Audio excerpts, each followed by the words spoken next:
En la última página está la lectura que es el mensaje. El Señor al que ama castiga, Hebreos capítulo 12, versículos del 1 al 13. Estamos ya cerca del final del libro de Hebreos. El Señor al que ama castiga. Este es el tema de este capítulo. Ahora fíjense cómo hay algo que como bastantes veces últimamente he tenido el cuidado de explicar mm, desde varios ángulos, explicar lo que es la salvación por la fe y que se realiza únicamente por poner nuestra fe en el Señor Jesucristo. Por supuesto, no es una fe general que a cualquier persona salimos y le preguntamos a alguien en la calle, ¿usted cree en Cristo? Dice, sí, dice, yo creo en Cristo. No, no se trata de esa clase de fe. Eso no es fe. La fe es poner mi fe en el Señor, comenzar a seguir, entregarle mi vida, ¿no? Pero la salvación es exclusivamente por creer en el Señor Jesús. Y eso es todo. Y eso es lo que dice Dios y eso es lo que dice la Biblia. Pero por enfatizar esto bastantes veces en realidad, ¿por qué he tenido que enfatizarlo? Porque es muy frecuente que los hermanos aún piensen, tengo que hacer un esfuerzo para conservar mi salvación y si no hago un esfuerzo en ser fiel al Señor, podría yo perder mi salvación. Esa es una idea destructiva de la fe. Y no es algo que está en la Biblia, esa idea de que me tengo que esforzar, me tengo que esforzar, tengo que ser fiel, con mucho cuidado, porque si yo peco, porque si yo no sigo al Señor, voy a perder mi salvación. Es por esa razón que hemos tenido tanto cuidado, hermanos, de explicar diversas veces. No, la salvación nos la dio el Señor. No solamente nos dio Él hizo nuestra salvación. Él la hizo. Y la hizo en su obra divina en la cruz del Calvario. Fue una obra totalmente de Dios, no del hombre. Además fue completa. No necesita, no necesita que yo le ayude.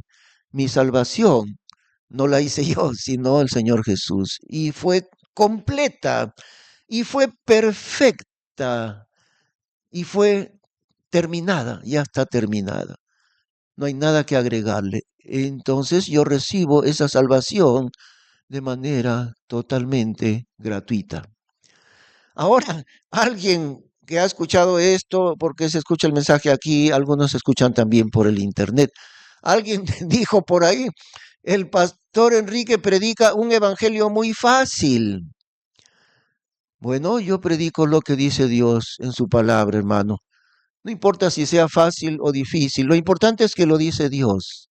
Y eso es lo que dice Dios exactamente. La salvación es únicamente por la fe en Cristo. Yo recuerdo cuando estaba en los años de primaria, unos 8 años por ahí, vivíamos en Matucana y era obligatorio aprender el catecismo. Entonces, uno, en el catecismo católico, bueno, supuestamente es el cura que va conversando con el niño, ¿no? Ese es el catecismo y de memoria el niño dentro del catolicismo lo memoriza supuestamente. Entonces me hacían memorizar el catecismo católico cuando yo no era de allí. Bueno, mis padres ya me guiaron al Señor, ¿no? Yo en un hogar cristiano. Entonces yo con mucho fastidio tenía que memorizar el catecismo. Entonces, una de las primeras preguntas del catecismo católico dice así, dime hijo, o sea, el cura le pregunta al niño, dime hijo, ¿basta creer para salvarse? Y el niño contesta, no padre, no basta creer para salvarse, contradiciendo directamente la enseñanza de toda la Biblia, contradiciendo la enseñanza de Dios en la Biblia, porque si basta para creer para salvarse, si basta creer para salvarse. Por supuesto, el objeto de la fe es el Señor Jesús. No puede ser otro. No, la Biblia dice, porque no hay otro nombre bajo el cielo dado a los hombres en quien podamos ser salvos. Solamente en Cristo. Así que nuestra fe es en Él, en el Señor Jesús. Salvador provisto por el Padre, por el amor y la misericordia de Dios para nosotros. Es tan fácil poner nuestra fe en Cristo para ser salvos. Ahora, el otro aspecto del que camina con Dios, el otro aspecto, ya no es referido a la salvación. Y uno de los aspectos aquí lo vamos a entender, porque aquí nos habla de que Dios castiga a sus hijos. También Dios castiga a sus hijos. Así que no es que sea predicado un evangelio fácil. Fácil es la salvación, sencillísimo, tan sencillo que un niño pequeño puede ser salvo. Un pequeñito de 3 años, de 4 años, ya puede creer en Cristo. Sí, y es tan fácil, es tan sencillo aceptar a Cristo. Amén. Gloria a Dios por eso, porque es tan fácil aceptar a Cristo. Y cuando dicen el pastor Enrique predica un evangelio fácil, amén, porque fácil lo hizo Dios, únicamente por la fe en Él y nada más. Y que es fácil, sí, para nosotros es fácil creer en Cristo. Para el Señor Jesús fue tan terrible que la Biblia dice que estando frente a la cruz, antes de ser capturado en el huerto de los olivos, ¿no? Su agonía era tan terrible que su sudor caía como gotas de sangre.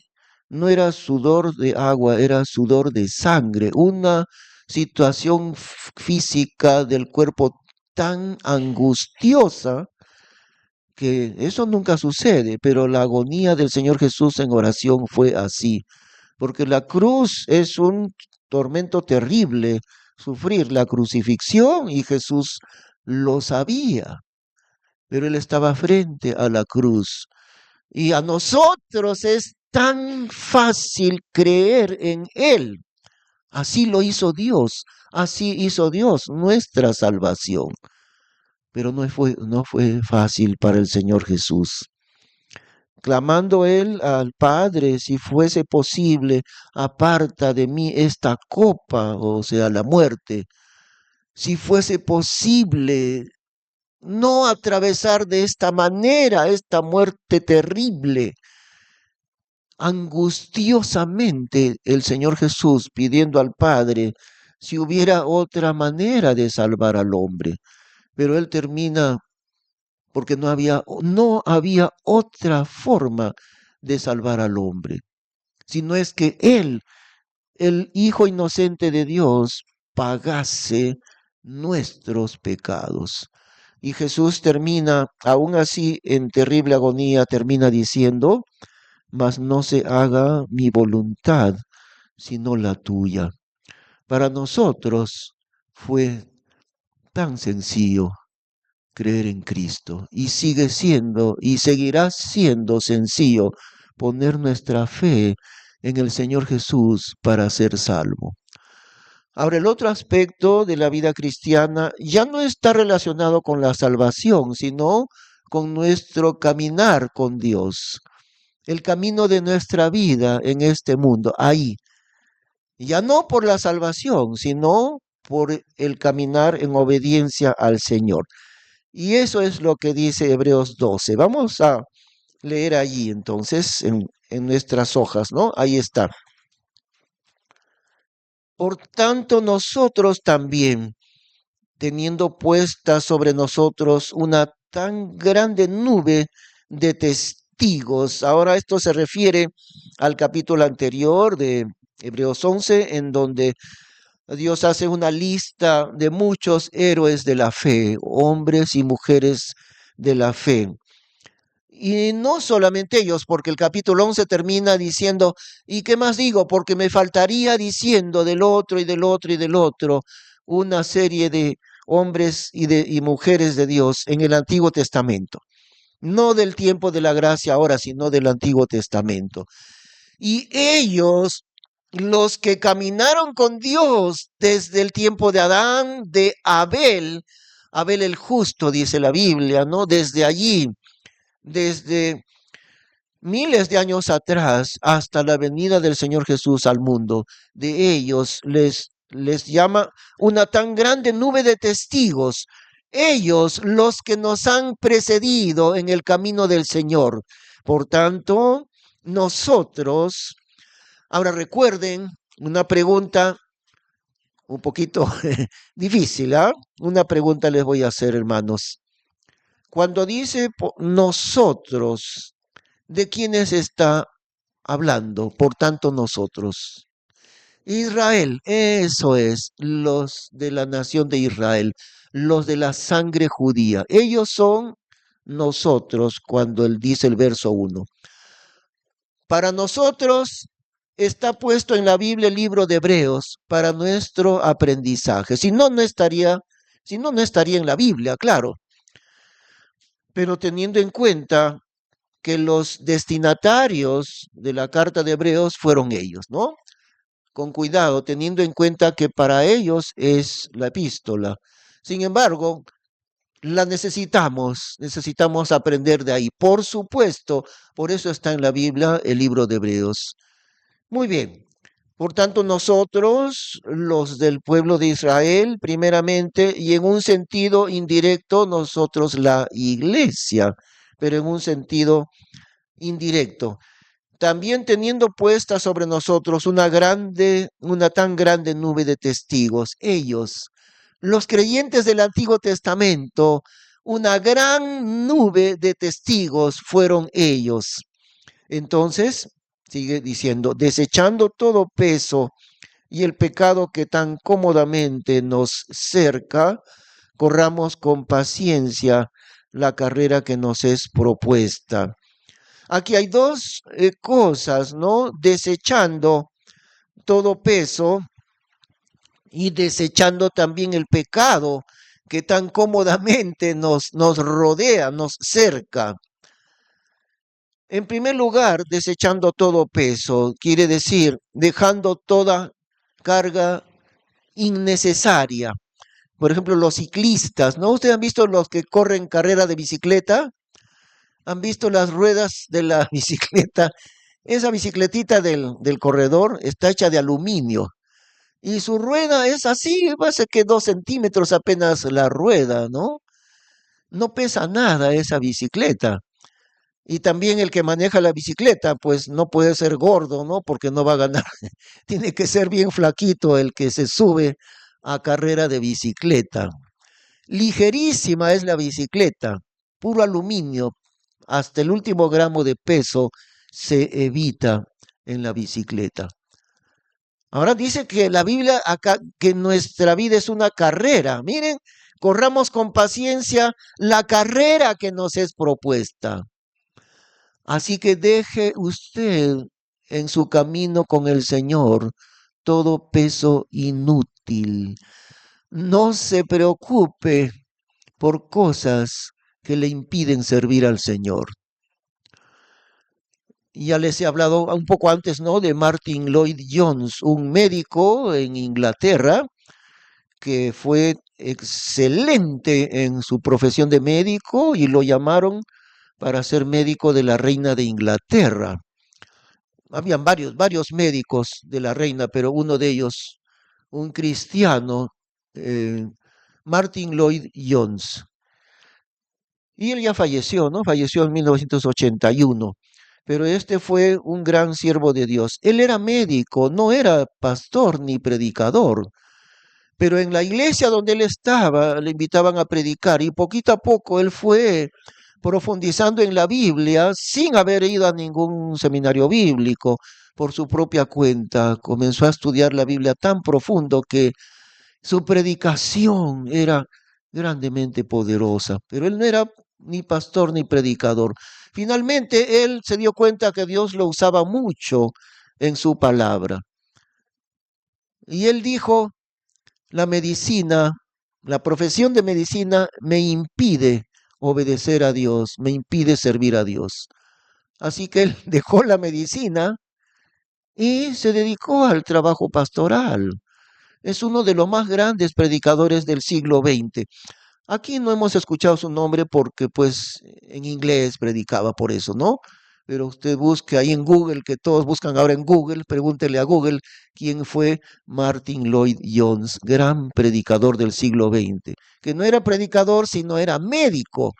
Pero él dijo, esta medicina me impide, es un peso inútil para que yo pueda servir a Dios.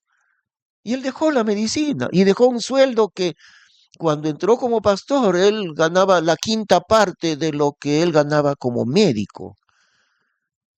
Pero así, y Moisés también, ¿se acuerdan en el capítulo anterior, el domingo anterior, Hebreos 11, dice, por la fe Moisés dejó a Egipto, no temiendo la ira del rey, teniendo por mayores riquezas el vituperio de Cristo que los tesoros de los egipcios, teniendo por mayores riquezas la vergüenza de Cristo, eso es, ¿no? Entonces, usted tiene que decidir, hermano, hermana, dejar lo que le impide servir al Señor. Y si no lo deja, va a estar en un problema. ¿Sabe por qué? En la parábola del sembrador, ustedes recuerdan, ¿no? Eso está en el libro de Mateo, la parábola del sembrador. El Señor Jesús dice que hay 4 tipos de semilla. La primera semilla llegó a la tierra dura y eso es la persona que tiene su corazón duro. No entiende porque su corazón está endurecido. La segunda semilla es superficial, muy emocional, rápido, dice, sigo al Señor y rápido también se desanima, es emoción sin raíz profunda, la segunda semilla. Pero la tercera semilla, dice el Señor Jesús, cayó, es como la semilla que cayó en, entre los espinos. Y ahí había semillas de mala hierba, siempre hay semilla de mala hierba. Y y el agricultor no deshiervó, entonces comenzó la semilla buena a crecer, pero también creció la mala hierba y las espinas. Y si el que cultiva no arranca la mala hierba, siempre la mala hierba le va a ganar al buen cultivo. Y eso pasó en este terreno, dice. Los espinos y abrojos ahogan la palabra y se hace infructuosa. Y Jesús dice, esta es la persona que creyó, comenzó a seguir a Cristo, pero el engaño de las riquezas y los afanes de este mundo ahogaron la palabra en esa persona. Es decir, esta persona, este nuevo creyente, ha permitido que los afanes de este mundo y que el engaño de las riquezas, miren lo que dice el Señor Jesús, el engaño de las riquezas. Bueno, todos tenemos que trabajar y ganar el pan diario, sí, pero riquezas es otra cosa. La riqueza no es el sustento diario. La riqueza es querer tener mucho más de lo necesario. Eso es la riqueza. Y entonces el Señor Jesús dice, este creyente ha seguido el afán diario y el engaño de las riquezas. Jesús le llama a las riquezas la mala hierba. Y entonces la plantita de la palabra de Dios en esa persona no logra crecer, porque las malas hierbas ahogan la palabra de Dios y se hace infructuosa, quiere decir, no llega a tener fruto. Las malas hierbas ahogan a la palabra en aquella persona. Y si usted encuentra, hermano, en su vida cosas así, seguramente que nadie acá de nosotros va a lograr riquezas, ¿no? Que yo sepa, no hay nadie aquí que es rico, pero sí hay cosas que nos impiden servir al Señor. Y así como puse el ejemplo de Martin Lloyd Jones, bueno, seguramente no es igual con usted, pero hay algunas cosas que debemos dejar. Y si no las dejamos, no podremos servir al Señor. Por eso nos dice el verso 1, desechando todo peso, desechando todo peso, cargas inútiles que llevamos, que nos impiden realmente estar dedicados al Señor y a su servicio también. Busque usted en su vida qué hay en su vida que le impide servir al Señor. Y la pregunta es, ¿cuánto usted ama al Señor? Esa es la pregunta. ¿Cuánto es la medida del amor que usted tiene para su Señor? Porque de eso depende, porque todo en la vida de un creyente es por el amor al Señor. Hemos entendido, ¿no? No, la fidelidad de un creyente no es para lograr ser salvo, porque ya fuimos salvos, ya somos salvos el día que creímos en Cristo. Entonces, si yo quiero ser fiel al Señor, no es para ganar mi salvación, porque ya la tengo. Si yo quiero ser fiel, si yo quiero ser obediente al Señor, no es para que Él me entregue la salvación. Simplemente es porque yo le amo y porque quiero obedecerle, nada más. Entonces, ¿cuánto es la medida del amor que usted tiene por su Señor, hermano, hermana? Así Martin Lloyd Jones amó tanto a Dios que dijo, la medicina no me sirve. Ahí tengo un enorme futuro económico, pero no me sirve para obedecer a Dios esa medicina.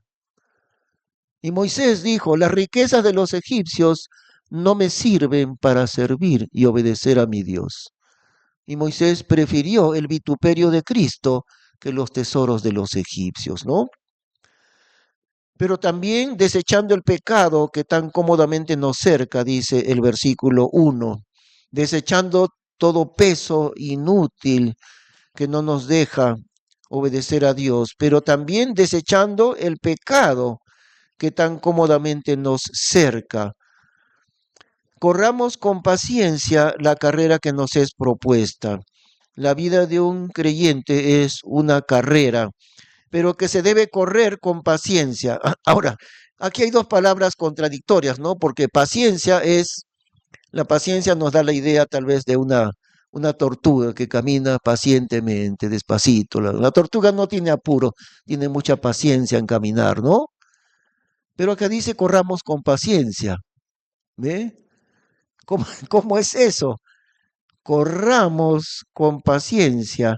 Nuestra vida con el Señor es para correr,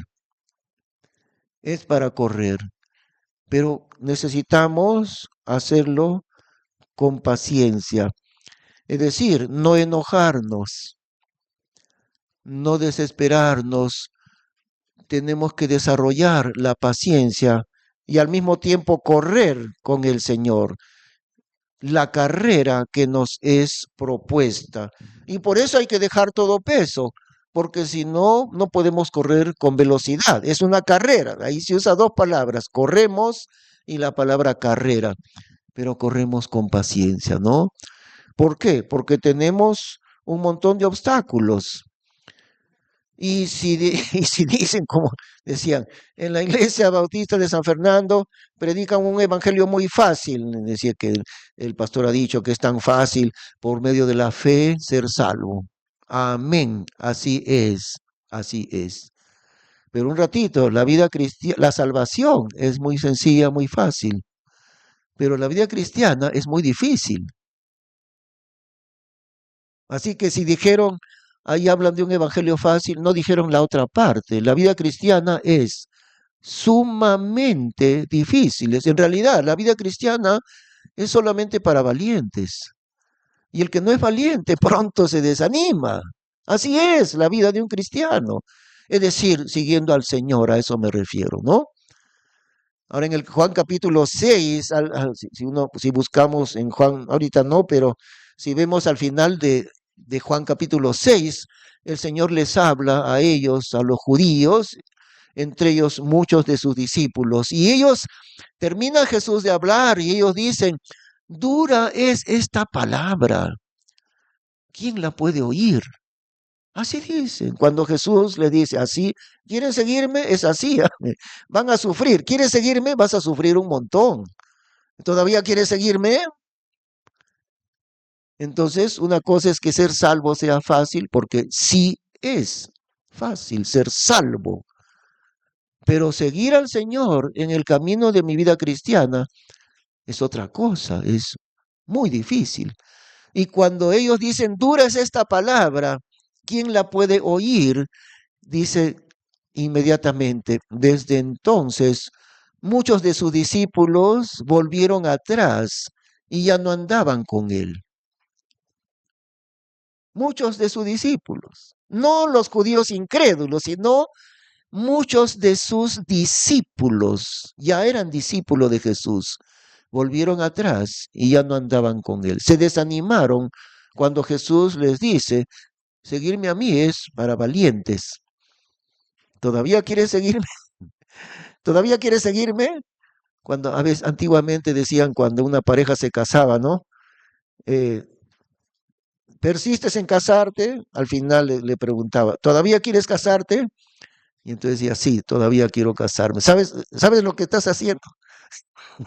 ¿Todavía quieres casarte, no? Así le preguntaban. Bueno, Jesús le dice, para seguirme a mí, para obedecerme a mí, hay que sufrir un montón. Así que si todavía quieres seguirme, es porque tú sí eres valiente. Ahora, cuando los demás ya no andaban con Jesús, Jesús se voltea con los 12 y les dice, vosotros también queréis, muchos se fueron, ustedes también quieren irse. Y Pedro responde, Señor, ¿a quién iremos? Tú tienes palabras de vida eterna. ¿A quién vamos a ir? Si tú eres el único que tienes palabras de vida eterna.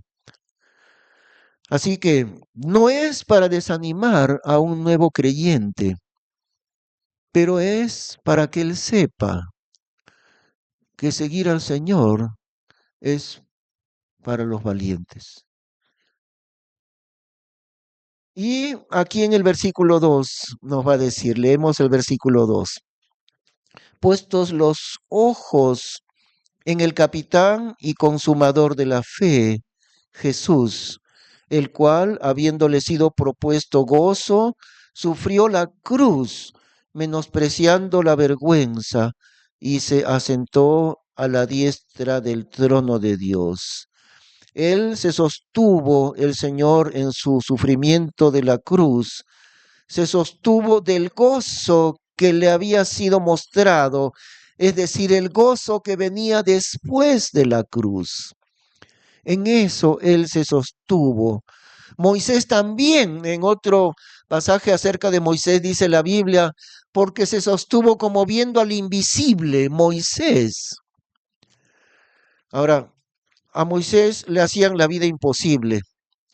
¿Quiénes le hacían la vida imposible? La nación de Israel. La nación de Dios le hacía la vida imposible a su líder Moisés. Y cada vez que no había agua, bueno, nunca les faltó el agua porque Dios les proveyó. Nunca les faltó alimento, 40 años les dio Dios el alimento. Aún sucedió algo increíble. Su ropa no se envejeció, no se gastó, sus calzados no se desgastaron durante 40 años. Y ahí estaba Dios cuidándoles como una madre tierna y cariñosa con sus hijos. Así cuidaba Dios de su pueblo Israel. Pero ellos eran rebeldes. Y llega el momento que Moisés se queja delante de Dios y dice, Señor, ¿por qué me has puesto la carga de este pueblo?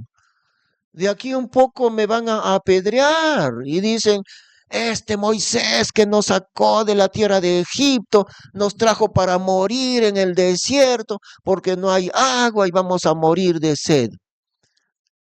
Sus ojos, los ojos de esos israelitas habían visto maravillas de Dios innumerables veces antes de salir de Egipto.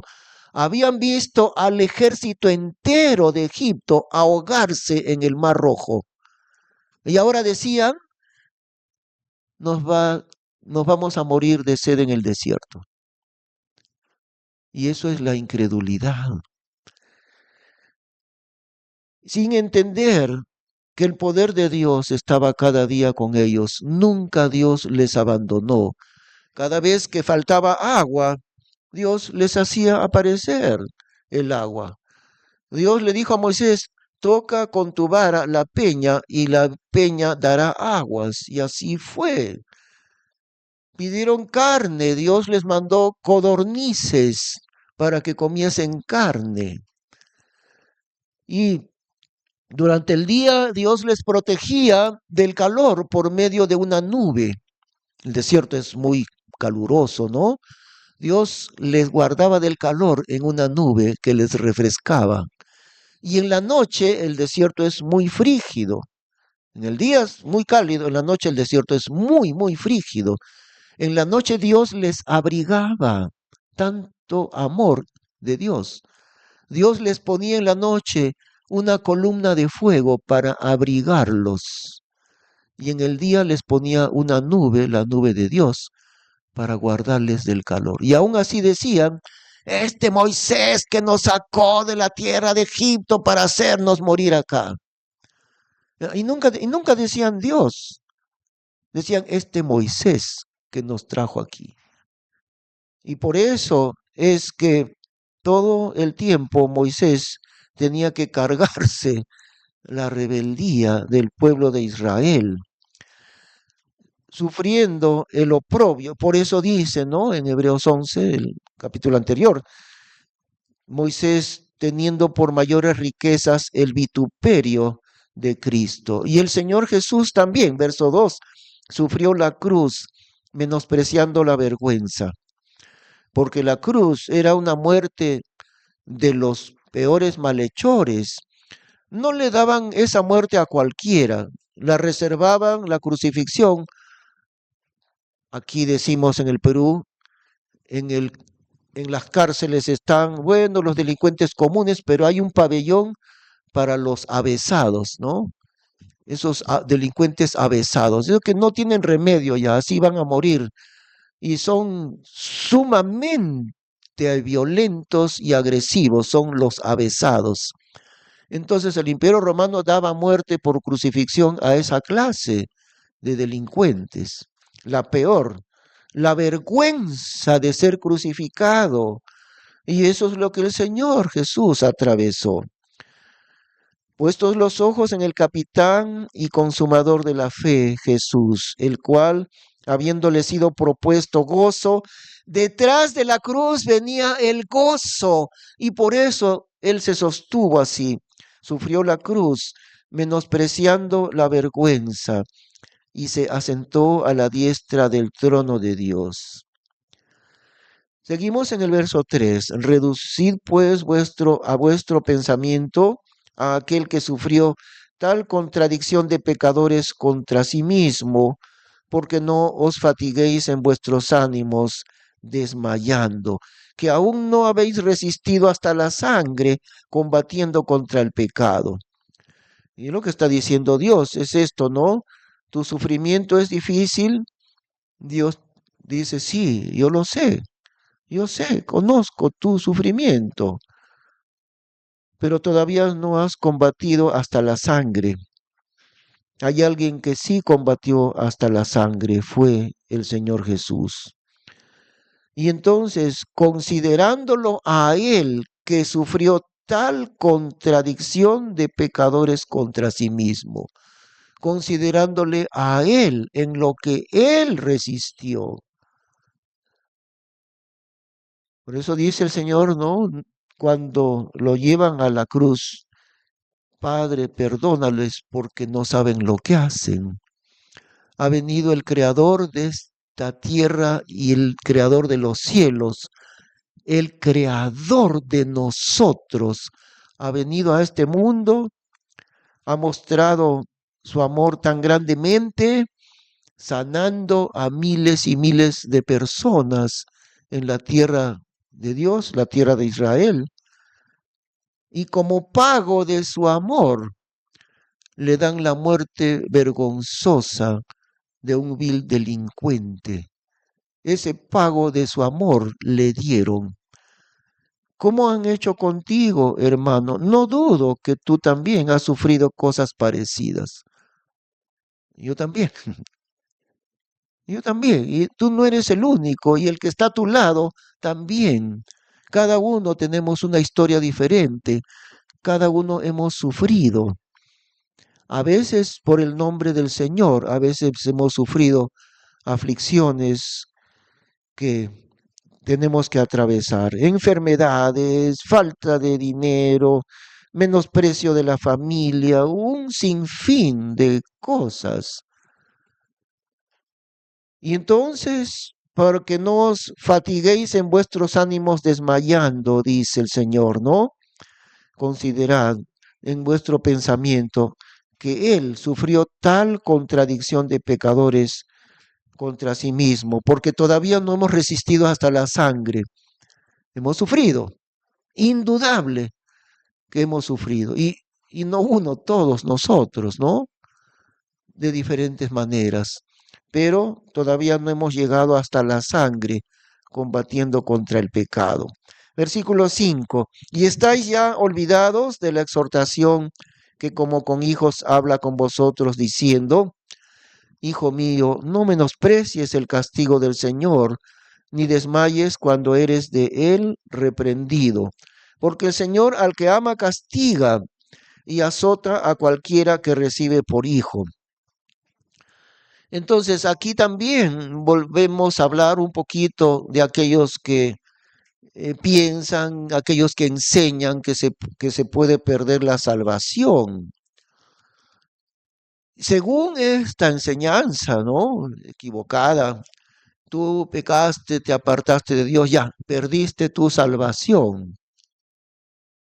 Pero de ninguna manera esto sería posible, porque acá lo que está diciendo es que el Señor azota a sus hijos, es decir, al que se está desviando, al que se desvió, a él. Le da un tastaz para que se enderece en su vida cristiana. ¿Por qué? ¿Porque caminó bien? No, sino porque está caminando mal, por eso.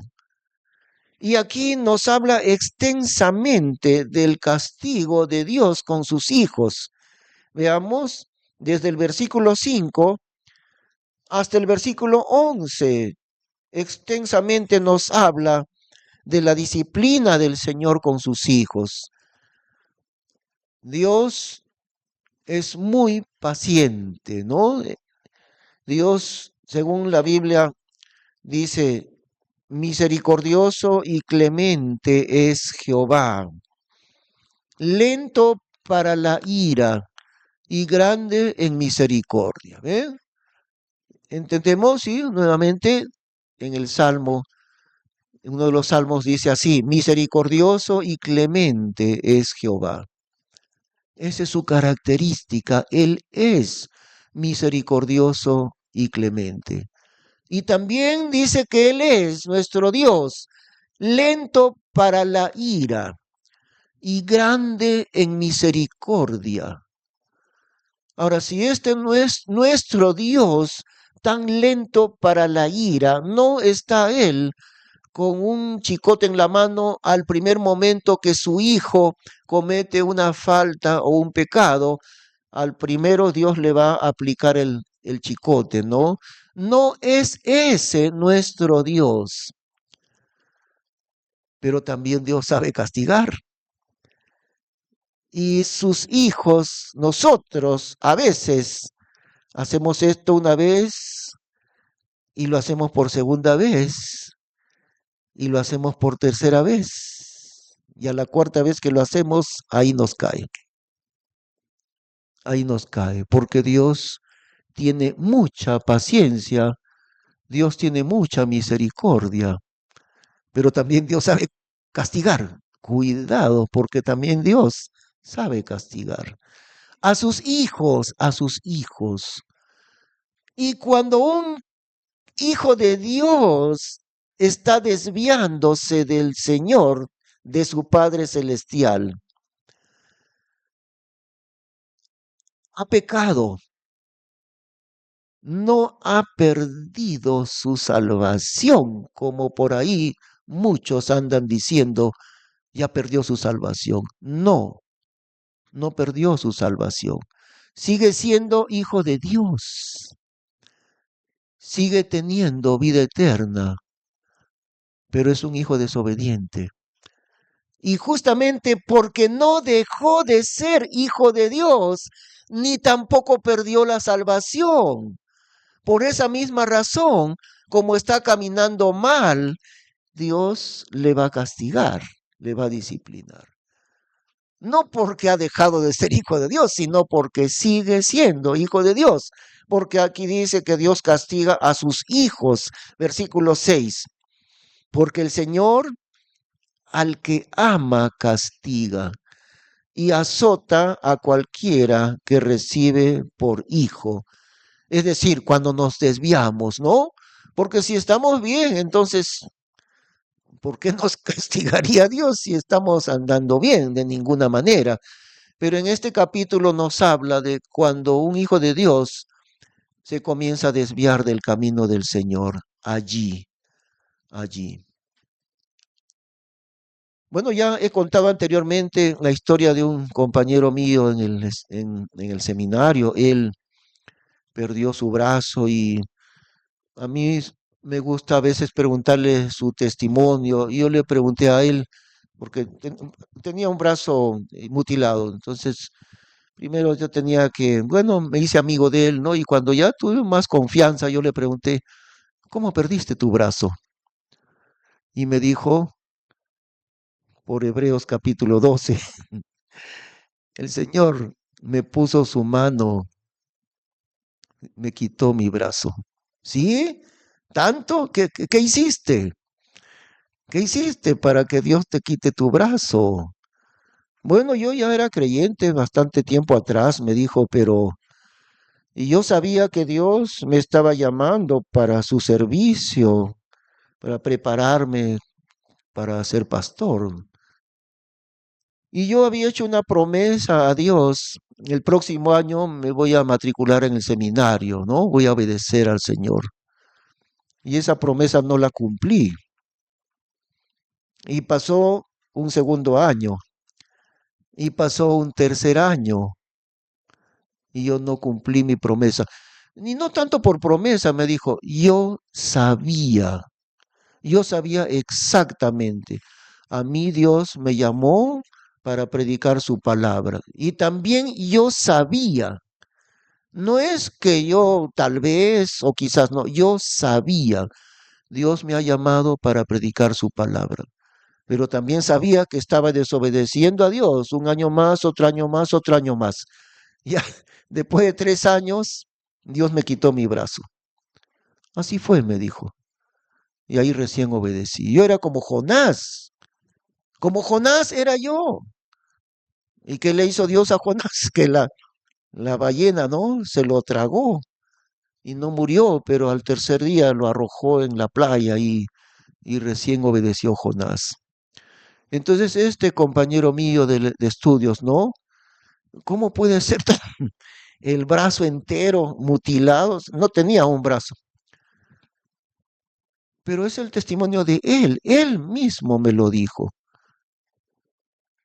Ahora, Dios no nos va a quitar a todos un brazo, ¿no? Dios nos conoce a cada uno y cada uno somos diferentes. Y Dios tiene un tratamiento muy personalizado con cada uno. Dios me conoce íntimamente. Dios me conoce a mí más de lo que yo mismo me conozco, porque Él me ha creado. Por eso, Él me ha creado y Él sabe cómo me ha creado. Entonces Dios me conoce mucho mejor de lo que yo mismo me conozco. Y tenemos un Dios paciente, misericordioso y perdonador. Pero Dios no es tonto y no vamos a poder burlarnos de Él. Y en determinado momento Dios va a decir, hasta aquí llegaste, y ahora te va a caer mi mano. Y eso lo podemos ver también en en Primera de Corintios, capítulo 11.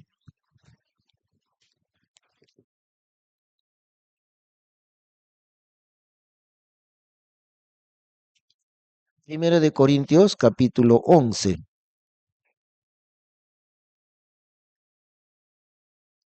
Entonces allí estamos en el versículo 29, Primera de Corintios 11, 29.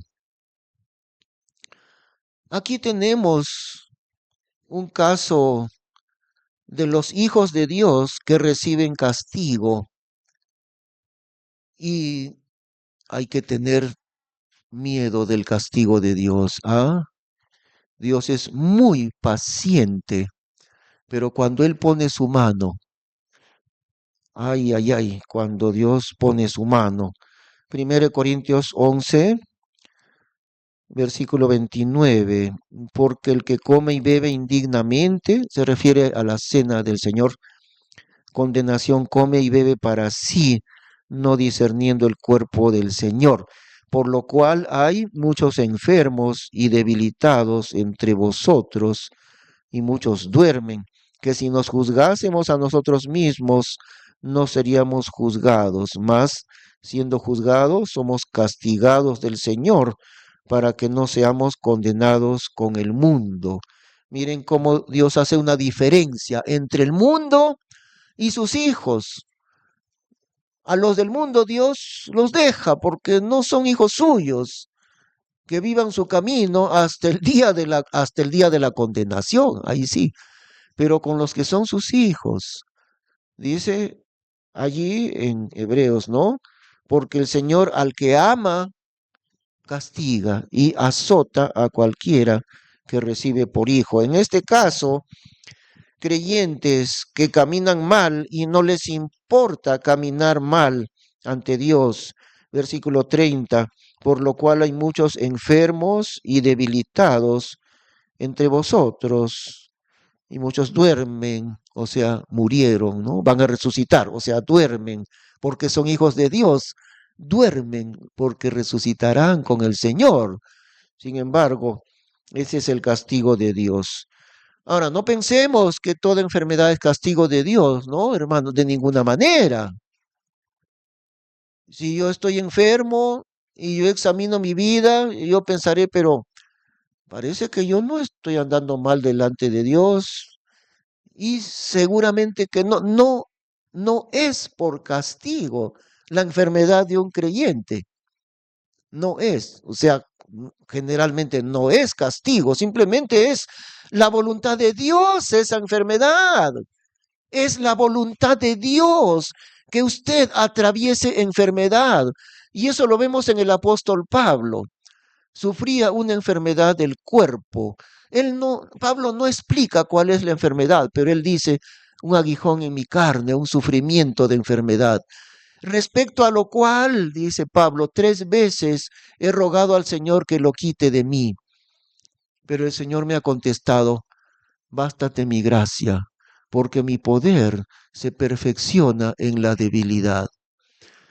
Y lo que está diciendo Dios es, yo te mandé esa enfermedad, no por castigo, ese es otro caso, no, yo te mandé esa enfermedad, Dios le mandó a Pablo esa enfermedad para perfeccionar su poder en la vida de Pablo. La enfermedad era un instrumento de Dios para perfeccionar a este gran apóstol.